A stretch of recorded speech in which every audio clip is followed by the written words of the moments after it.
मित्रों नमस्कार। मित्रों, कांग्रेस पार्टी पर विशेष तौर से इंदिरा गांधी के समय पे ये बहुत बड़ा एक लांछन लगाया था, एक चार्ज लगता है कि उन्होंने इंदिरा गांधी के ज़माने इंदिरा गांधी ने इमरजेंसी लगाई थी 75 में। वो प्रजातंत्र के ऊपर एक बहुत बड़ा दाग है। उसमें चूँकि स्वतंत्रताएँ इंडिविजुअल्स की, मतलब जो भारत के लोग हैं उनकी स्वतंत्रता और वो सब ख़त्म हुए थे। अखबार वालों पे भी सेंसर लिखी थी, और जो पॉलिटिकल लीडर्स थे, राजनीतिक जो नेता लोग थे विपक्ष वाले, और उसमें कांग्रेस जो इंदिरा गांधी के खिलाफ थे वो कांग्रेस वाले, वो सबको इन्होंने जेल में डाला था। इसकी छोटी सी एक पृष्ठभूमि पहले थोड़ा सा देखिए कि आखिर की वजह क्या वजह रही होगी उसमें। तो सन 71 के इलेक्शन इंदिरा गांधी बहुत बड़े मार्जिन से जीती थी। उनको 67% वोट मिला था, राजेंद्र नारायण को 25% वोट मिला था। 1,12,000 का डिफरेंस था। और लेकिन उन्होंने पिटीशन डाल दी वहाँ हाई कोर्ट में। तो हाई कोर्ट में ये इनकी इलेक्शन पिटीशन उनकी मंजूर हो गई, और इंदिरा गांधी का इलेक्शन जो है कैंसिल हो गया था, इस बिना पे कि वहाँ उनका नाम यशपाल कपूर जो पीएमओ में थे, उनके सहायक, उनकी सेवाएं ली। मतलब उन इलेक्शन में उन्होंने रायबरेली में आके कुछ काम किए थे, इलेक्शन उनका लड़ाया था। अब जबकि वो इलेक्शन में उन्होंने अपना इस्तीफ़ा दे दिया था, लेकिन वो नोटिफिकेशन नहीं हो पाया था। मतलब उसका इस्तीफ़ा मंजूर होने के बाद नोटिफिकेशन होता, वो नहीं हुआ था। तो एक टेक्निकल पॉइंट था। अच्छा, फिर ये सुप्रीम कोर्ट में इंदिरा गांधी सुप्रीम कोर्ट चली गई। सुप्रीम कोर्ट के ये वर्डिक्ट आया कि जब तक ये सुप्रीम कोर्ट में ये पिटीशन तय नहीं होती तब तो केयर टेकर गवर्नमेंट रहेंगी, केयर टेकर गवर्नमेंट की हैसियत से। लेकिन उस समय का पोजीशन, और विशेष तौर से कांग्रेस को जो उनके खिलाफ वाले धड़े थे, वो तो आप इसी से अंदाज़ा लगा दीजिए कि जो जनता पार्टी बनी तो उसका अध्यक्ष भी कांग्रेस का ही है, जो प्रधानमंत्री बना वो भी कांग्रेस के ही थे, वो प्रधानमंत्री बने वो भी कांग्रेस के थे। तो इस तरह से ये पूरा हाल, वो ये सब चाह रहे थे कि इंदिरा गांधी को हटना चाहिए। और उस समय का नाम जयप्रकाश नारायण जो लीडर हुआ करते थे, वो सन 42 में तो क्रांति में उन्होंने पूरा सबसे ज़्यादा बढ़ चढ़ के हिस्सा काम लिया था। तो उनकी भी, वो भी बीच में आ गए थे, उन्होंने भी अपोजिशन, मतलब पूरा एक क्रांति की बात कही, पूरा अपोजिशन एक हो गया था। और ये थी कि हम सहयोग नहीं करेंगे और इंदिरा गांधी और गवर्नमेंट है पहले समानांतर सरकार चलाएंगे। तो एक तरह से गवर्नमेंट मशीनरी का ब्रेकडाउन होने के चांस थे। दूसरे, उसी ज़माने में चूँकि 71 में बांग्लादेश के जो हुआ था, पाकिस्तान को उन्होंने तोड़ के बांग्लादेश बनाया था, तो वहाँ के यूएस प्रेसिडेंट कैनेडी हुआ करते थे, और उनके फॉरेन सेक्रेटरी हेनरी किसिंजर, वो दोनों ही बहुत ही खिलाफ थे, इंदिरा गांधी से बेइंतहा खिलाफ थे। उन लोगों का भी सपोर्ट था। तो उस तरह से एक ये हो गया था कि अरे ये तो आंतरिक व्यवस्था जो है मतलब देश की वो बिगड़ रही है, और मतलब गृह युद्ध या किसी तरह से, मतलब आंतरिक व्यवस्था, मतलब आंतरिक अशांति के चांस थे। तो ऐसे में संविधान में एक प्रोविज़न है 352 आर्टिकल में कि प्रेसिडेंट अगर इस तरह की परिस्थिति समझे कि देश में अशांति है और गवर्नमेंट मशीनरी फेल होने के चांस है, जैसा अपोजिशन वाले कहा करते थे कि हम समानांतर सरकार चलाएंगे, तो गवर्नमेंट फेल ही आती हुई तो बात आती है ये। फिर वो जो है उन्होंने 25 जून की शाम को रात में इमरजेंसी प्रोक्लेम कर दी। उस समय राष्ट्रपति थे फखरुद्दीन अली अहमद। तो मतलब इंदिरा गांधी के कहने से, प्रधानमंत्री के कहने से उन्होंने लगा दिया। तो ये तो एक तरह से था। अब ये चूँकि इमरजेंसी लगी भाई, तो एक तो लीडर्स को, सब लोग जितने भी अपोजिशन के लीडर थे, चाहे वो कांग्रेस के जो अपोज कर रहे थे, चाहे कांग्रेस के हों, चाहे समाजवादी वाले लोग हों, चाहे वो जनसंघ वाले लोग हों, उनको जेल में डाल दिया गया था। कुछ अखबार वाले भी जो आप कर रहे थे उनको भी बाद में जेल में डाला गया था। खैर, लेकिन जिस तरह से ये बताया जा रहा है उतना नहीं था, क्योंकि जिस 25 वाली रात में तो इमरजेंसी लगी, 26 में 2 अखबार भी निकले थे, और 2 दिन के बाद तो सब अखबार छपने लगे थे। इन्होंने, इंदिरा गांधी ने उस समय नए अपने information broadcasting minister Vidyacharan Shukla को बनाया, और उनसे कहा नहीं कि पूरा सेंसरशिप तो रहेगी, लेकिन अखबार एक भी बंद नहीं होगा, कहीं किसी की बिजली नहीं कटेगी, और सब अखबार विधिवत चलेंगे। अब थोड़ा सा ये देख लिया जाए कि उस समय इमरजेंसी, ये तो सब भाई इमरजेंसी में होता है। आज के ज़माने में जो मोदी शासन और ये सब चल रहे हैं, क्या ये मोदी शासन के मुकाबले इमरजेंसी में ये मतलब इतना ज़्यादा ख़राब था कि ये मोदी शासन की भी थोड़ी सी देख ली जाए। जो ये कहते हैं कि अब का नाम बिल्कुल ही कलंक है उसके लिए, तो उन्होंने तो एक विधिवत विधिसम्मत एक तरह से संविधान के अनुसार एक लगाया था। इस समय तो इमरजेंसी लगाई थी, इस समय तो कोई इमरजेंसी नहीं है। लेकिन वहाँ तो पॉलिटिकल लीडर जो है, पॉलिटिकल मीसा डीआर वगैरह में बंद हुआ करते थे, और वो भी 1-1.5 साल को हुआ तो उन्होंने अपने आप ही उसको हटाई थी। लेकिन अब तो इकोनॉमिक ऑफेंसेज और वो भी बड़ी बड़ी जिसमें सजाएँ होती हैं, वो अपोज जरा भी कोई अपोज करेगा तो उस पर मुकदमे लगते हैं। इनके साथ आ जाते हैं तो कर मुकदमे की तो बात ही छोड़ो, उन्हें तो पद तक मिल जाते हैं। तो अच्छा, अब रह गई प्रेस वाली बात। तो प्रेस, उनके ज़माने में तो प्रेस में अरे जो इतना इमरजेंसी लगी हुई थी, इतना सब था, फिर भी वहाँ का उस समय प्रेस ज़्यादा था, प्रिंट मीडिया हुआ करता था। तो जो अखबार वाले जो थे वो अपना संपादकीय नहीं लिखते थे, उसे ब्लैंक रखते थे। इसका मतलब अपोज का मतलब उनका विरोध करने का अपना एक तरीका था। अब तो ये कुछ विरोध तो हो ही नहीं सकता। अब तो अगर कोई पत्रकार अब थोड़ी पत्रकारिता पे आ जाए और वो कायदे से मतलब ये थोड़ा सा अपना वो समझे कि हमें सही रूप से वो, तो वो उसकी नौकरी भी जाएगी। वो मीडिया हाउस में उसमें रह ही नहीं सकता। क्यों? अब तो मीडिया हाउस ही बड़े लोगों के हैं। अडानी का एनडीटीवी है, और क्या नाम जी न्यूज़ वाले हैं, ऐसे जाने कितने लोग हैं जो पैसे वालों बिजनेस जो कारपोरेट वालों के वो हैं। तो उस समय मीडिया को तो एक तरह से देखा जाए तो झुकी थी, लेकिन अब तो मीडिया रेंग रही है। अब तो मीडिया का कुछ है ही नहीं। यहाँ का कोई भी आप कुछ नहीं कह सकते। जितने भी जो चार्जेस घोटाले वगैरह या जो निकलते हैं, चाहे वो हिडनबर्ग की रही हो, चाहे पैगासस संबंधित रही हो, चाहे वो आरपीपी वाली और वो रही हो, चाहे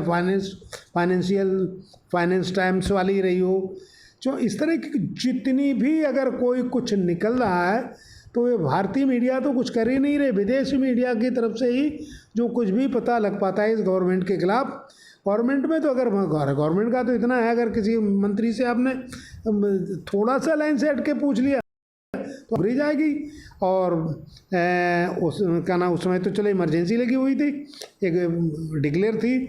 अब कितने मीडिया अभी जो न्यूज़ क्लिक वाले पे देखिए आप, कितने लोगों से छापामारी हुई है, उनके सब सामान ले गए हैं, उन पर मुकदमे जाने कितने लोगों को जेल भेजा गया, कितने लोगों की नौकरी छूटी है। तो अच्छा, दूसरे अब ये देखा जाए कि अगर उस समय इमरजेंसी, चलो एक मजबूरी के एक जैसे बताई जाती है कि आंतरिक स्थिति खराब थी इसलिए कर, तो फिर क्या इससे कुछ अगर सही करने के लगाई इमरजेंसी लगाई तो फिर तो कायदे में इमरजेंसी की बात है, देश को फ़ायदा होना चाहिए। अब इस पर थोड़ा सा एनालिसिस कर लिया जाए, बिल्कुल फ़ायदा हुआ था। अब उसका देखिए, पहले सेशन जो थे यूनिवर्सिटी के क्लासेस के, डिग्री कॉलेज या स्कूल वगैरह के, सब टोटल सेशन एकदम राइट टाइम हो गए थे, बहुत पीछे चल रहे थे। और रोडवेज, रेलवे सब टाइम से आ गई। ऑफिसर्स और कर्मचारी लोग सब ऑफिस में अपने अपने में टाइम से आके हाजिरी देने लगे, पूरा काम होने लगा। और फिर उसका प्रोडक्शन भी, सब सरकारी फैक्ट्रियाँ और ये सब कायदे से चलने लगी, प्रोडक्शन भी हुआ। उस समय जीडीपी की जो है सन 75 में 1975 में जीडीपी इंडिया की जो थी वो 98,000 करोड़ की थी। वो जाके 77 में 121,000 करोड़ हो गई। इसका मतलब हुआ लगभग 24% के लगभग उसमें वो उड़ गया। अच्छा, और दूसरे जो एक्सपोर्ट इम्पोर्ट वाला जो फॉरेन ट्रेड वाला होता है उसमें घाटा हुआ करता था पहले, 75 से पहले। लेकिन 75 के बाद 77 में वो बैलेंस हो गया, बल्कि फ़ायदे में रहे। फॉरेन ट्रेड में जो मतलब जो घाटा होता वो बंद हो गया था, क्योंकि 27% 25% जो है एक्सपोर्ट बढ़ गया था और 8% इम्पोर्ट घट गया था। तो ये इस सब कोई घोटाला नहीं था, सब बड़ा कायदे से चलने लगे थे सब। अब उसी दौरान इनका देख लीजिए, इन्होंने क्या कर दिया। इनके दौरान तो हर इंडेक्स नीचे आ गया। 10 साल में देखिए आप, मोदी के ज़माने में जब सन 14 में जो हंगर का ही बताइए सबसे ज़्यादा भूख की होती है, भूख से ज़्यादा और क्या होता है, 55वें नंबर पे था, जो आज 111 नंबर पे हो गया। किसी भी अच्छा, वो जीडीपी इनकी बिल्कुल नहीं बढ़ी, जितनी बढ़ी है उससे उतना कर्ज हो गया। क्योंकि उनके पास 55 लाख करोड़ का कर्ज था सन 14 में, आज वो 176 लाख करोड़ का हो गया। तो इतना ही सरकार जो जिन्होंने लोन ले लिया, 1.5 ट्रिलियन के लगभग होता है जाके डॉलर में। तो वो जो अगर आपने कर्ज ले लिया तो वो तो फॉरेन वो का नाम गवर्नमेंट का इन्वेस्टमेंट माना जाएगा और जीडीपी में उसे जोड़ा जाएगा, जीडीपी में माना जाता है। तो इनका तो पॉजिटिव कुछ हुआ भी नहीं, जीडीपी बढ़ी नहीं। आप देखिए किसी भी पॉइंट पे देखिए आप क्या नाम महंगाई देखिए, और उसमें अच्छा उस समय देश की किसी भी पॉइंट पे, ये तो खैर हर पॉइंट पे नीचे जा रहे हैं। कूटनीति के हिसाब से भी अरे इतना सब एक देश को तोड़ दिया था, और इतने बड़े मतलब जो उस समय की सुपर पावर थी, आज भी सुपर पावर अमेरिका के प्रेसिडेंट और वो दोनों खिलाफ थे, लेकिन इंदिरा गांधी झुकी नहीं थी और वो कुछ नहीं हो पाया। और मतलब उस लड़ाई के हिसाब से भी वो चाहते भी तब भी कुछ नहीं कर सकते। जैसे सुनने में आया था प्लान तो 7th फ्लीट उन्होंने भेजा था, लेकिन चूंकि इनकी अपनी वो कौशल था कूटनीति वाला, रूस इनके साथ खड़ा हुआ था। तो ये सब बातें जैसे अब आज उस समय देश की आबादी जैसे यही सब आ रहा है कि 98,000 करोड़ डॉलर के मुकाबले में 121 का जो बढ़ गया, 23,000 करोड़ डॉलर बढ़ गया। वास तो देश की कायदे में इनकी देश की आज़ादी मुकाना आमदनी बढ़ जानी चाहिए, देश की प्रॉपर्टी बढ़ जानी चाहिए। देश की प्रॉपर्टी घट गई क्योंकि उस समय जिस समय इनका ये अभी जो था 14 में ही जो इन्हें मोदी जी को गवर्नमेंट मिली है, तो विश्व में 3% की जीडीपी मतलब इकोनॉमी हमारी थी। यानी विश्व में जितनी इकोनॉमी है उसके 3% में इंडिया था, आज वो 1.5% रही, लगभग आधी हो गई। अब बताइए किसी भी उस पॉइंट पे आपसे जैसे ये कूटनीति की बात कही जा रही है, आप कहीं पे सफल ही नहीं रहे। अमेरिका आपको बेवकूफ़ बना रहा है चूँकि मार्केट है आपका ज़्यादा, वैसे कायदे में तो इसको मार्केट को यहाँ पे इंडस्ट्री चलती, बल्कि इस समय जो किया गया है, अरे यहाँ की मैन पावर है ज़्यादा, उस तरह से ख़रीदने वाले भी लोग ज़्यादा हैं, तो यहाँ का तो बहुत बड़ा हो सकता था। तो हुआ क्या, देश की आबादी तो घटी, प्रति व्यक्ति की आबादी तो बहुत नीचे आ गए हम लोग, वो तो बहुत ही नीचे आ रहे हैं। वो तो चीन का नाम, पाकिस्तान और इन सबसे ज़्यादा नीचे हो गए हम का नाम, बांग्लादेश वगैरह से। तो वो भी तो पर कैपिटा भी तो देखी जाती है। तो इस तरह से काफ़ी वो हुआ है। अच्छा, अब दूसरे घोटाले की, अब इनके जितने भी कोई घोटाला तो उस ज़माने में कहीं था ही नहीं, इमरजेंसी के दौरान कोई घोटाले की जिक्र ही नहीं आती। अब तो घोटाला ही घोटाला है। 2008 में अडानी, वैसे अडानी को इन्होंने इतना दे दिया वो ईस्ट इंडिया कंपनी की। फिर एक बार को याद आ रही है कि उनके पास एक आया था क्लाइव, बाद में तो वाइसराय भी हो गया था, पहले वो क्लर्क बन के आया था कंपनी का। उसने कंपनी के आड़ में इतना खींचा था, उसके बताया जाता है कि 9 शिपमेट यहाँ से गए थे, मतलब 9 बार 9 उसने शिप यहाँ से भेजी थी सामान के महंगे वाले की, कि वो इतना यहाँ से उसने खींच लिया कंपनी के आड़ में कि वो यूरोप का दूसरे नंबर सबसे बड़ा रईस हो गया था। ऐसे ही इनका है, ये 2008 में इनके पास ये 2008 में इनकी जो थी वर्थ थी वो 8 अरब डॉलर हुआ करती थी, और वो 22 में जाके 260 अरब डॉलर हो गई।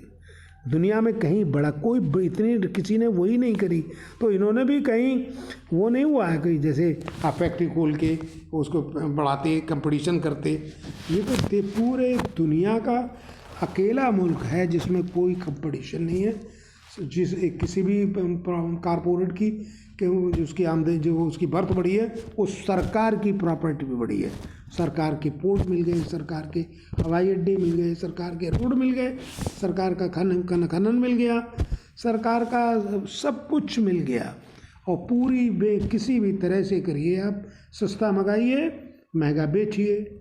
यहाँ पे बहुत रखो है, लेकिन वहाँ इम्पोर्ट वाला कोला चलेगा, उसके भी अलग है। तो ये तो सब है। अभी उन्होंने कहा नाम CAG वालों ने कुछ खोले भी, उनका फॉरेन ट्रांसफ़र कर दिया गया। तो क्या कहने का मतलब ये है, इसमें तो बहुत लंबी बातें इधर उधर चली जाएंगी, कि उस इमरजेंसी में जो कि उस समय की एक मजबूरी थी, देश को बहुत बड़ा फ़ायदा हुआ। जिसको कह रहे हैं कि देश के लिए बड़ा कलंक था, अब तो आप इमरजेंसी में नहीं हैं, आप तो देश के साथ वो काम कर रहे हैं जो इमरजेंसी में नहीं हुआ। प्रेस को आपने जीरो कर दिया, का नाम पूरी इकोनॉमी को आपने बंटाधार कर दिया, कहीं पर भी आप सही नहीं उतर रहे हैं। तो एक विश्लेषण करने की कोशिश करी। बहुत बहुत शुक्रिया, बहुत बहुत धन्यवाद।